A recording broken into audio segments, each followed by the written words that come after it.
Assalamualaikum warahmatullahi wabarakatuh. Alhamdulillah kembali jumpa dalam nuansa pencerahan hati. Teriring doa kita semua senantiasa dalam naungan rahmat berkah ridha Allah subhanahu wa ta'ala. Amin ya rabbal alamin. Menghilangkan keluh kesah agar kita bisa menerima segala hal ihwal, utamanya segala hal ihwal yang tidak cocokkah, tidak kita inginkan, ataupun sesuatu hal bagaimana caranya agar kita mampu menerima segala apapun juga tanpa diiringi keluh kesah, dilukiskan, digambarkan dalam firman Allah subhanahu wa ta'ala. Memang sesungguhnya manusia suka berkeluh kesah, dan solusinya pun ada 9 hal diberikan oleh Allah subhanahu wa ta'ala. Terdapat di dalam surah Al-Ma'arij dari mulai ayat yang ke-19 sampai dengan ayat yang ke-21 Allah jelaskan tentang tabiat manusia. Kemudian ayat 22-nya sampai ayat yang ke-35 merupakan solusinya dan berbuah sungguh indah. Allah berikan kedamaian di hati. Berikut kita urai sejenak agar kita memahami hakikat hidup ini dan bisa untuk menghindari keluh kesah merupakan yang sering lazim terjadi pada kita bisa hindari. Di dalam surat Al-Ma'arij, surat yang ke-70, ayat ke-19, 20, 21, Allah subhanahu wa ta'ala berfirman, A'udzu billahi minasyaitonir rajim. Innal insana khuliqa halu'a. Sesungguhnya manusia bersifat keluh kesah. Idza massahu syarru jazu'a. Apabila diberikan sesuatu yang tidak mengenakan, dia berkeluh kesah. Ini karakteristik manusia seperti ini pada umumnya. Wa idza massahul khairu manu'a. Dan apabila diberikan kebaikan, kemudahan-kemudahan, lupa, bahkan amat kikirnya. Tidak akan demikian. Manusia diberikan ujian apapun yang tidak mengenakan, umumnya berkeluh kesah. Diberi kebaikan, kemudahan, kekayaan, cenderung lupa dan kikir agar terhindar dari hal yang tidak diinginkan tersebut. Maka yang pertama kuncinya Allah dalam firman-Nya melanjutkan illal musallin. Yang pertama, kecuali orang yang sholat. Cukupkah? Dilanjutkan alladzina hum ala salatihim daimun. Orang-orang yang sholatnya daimun, terus-menerus. Lapang, sempit, sehat, sakit, jaya, valid, dalam kondisi apapun sholat.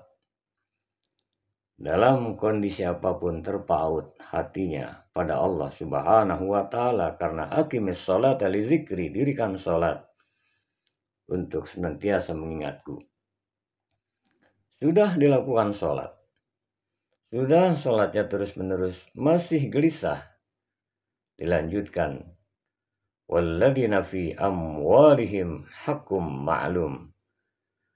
Yang berikutnya, agar terhindar dari resah, gelisah, gundah, gulana, pilu, duka, Sehingga kita akhirnya berkeluh kesah, lanjutkan. Tidak cukup sholat, tidak cukup dengan sholat yang daim. Allah berfirman, walladzina fi amwalihim haqqum ma'lum. Dan orang-orang yang membelanjakan hartanya di jalan Allah, didermakannya, diinfakkannya, diberikan pertolongan. Kepada siapa? Lis-sa'ili wal mahrum. Pada mereka yang membutuhkan, yang fakir, miskin, atau mereka membutuhkan namun tak mampu mengungkapkannya, kita bisa mencermatinya, bantu. Walladzina fi amwalihim haqqum ma'lum. Dan orang-orang yang membelanjakan hartanya kepada yang hak untuk menerimanya, dibantunya. Walladzina fi amwalihim haqqum ma'lum lis-sa'ili wal mahrum. Baik kepada yang minta pertolongan maupun yang memang membutuhkan, dia walau tidak meminta, dia perlu berikan. Tolong. Cukup? Tidak. Ditambah lagi syaratnya, walladzina yusaddiquna biyaumiddin. Dan orang-orang yang membenarkan akan adanya hari pembalasan. Ketahuilah, "Faman ya'mal mithqala dzarratin khairan yarah wa man ya'mal mithqala dzarratin syarran yarah." Siapa yang berbuat kebaikan sebesar biji sawi sekalipun, ada balasannya. Keburukan pun sekecil apapun, ada balasannya. Dia imani adanya hari pembalasan. Karenanya dia lakukan yang baik-baik saja yang diridhoi oleh Allah Subhanahu wa taala. Kemudian setelah walladzina yusaddiquna biyaumiddin walladzina hum min adzabi rabbihim musyfiqun. Dan orang-orang yang takut akan azab Allah. Inna adzaba rabbihim ghairu ma'mun. Sesungguhnya azab Allah, kalau Allah berikan ketidaknyamanan pada diri kita akan azabnya, gak sanggup kita menerimanya. Ada sebuah perasaan, keimanan, takut, khauf dan azab Allah Subhanahu wa taala, sehingga jalan yang ditempuh yang diridhoi saja. Cukup? Tidak. Dilanjutkan ayat berikutnya, walladzina hum li furujihim hafizun. Dan orang-orang yang menjaga kehormatannya, kemaluannya, illa ala azwajihim aw ma malakat aymanuhum fa innahum ghairu malumin.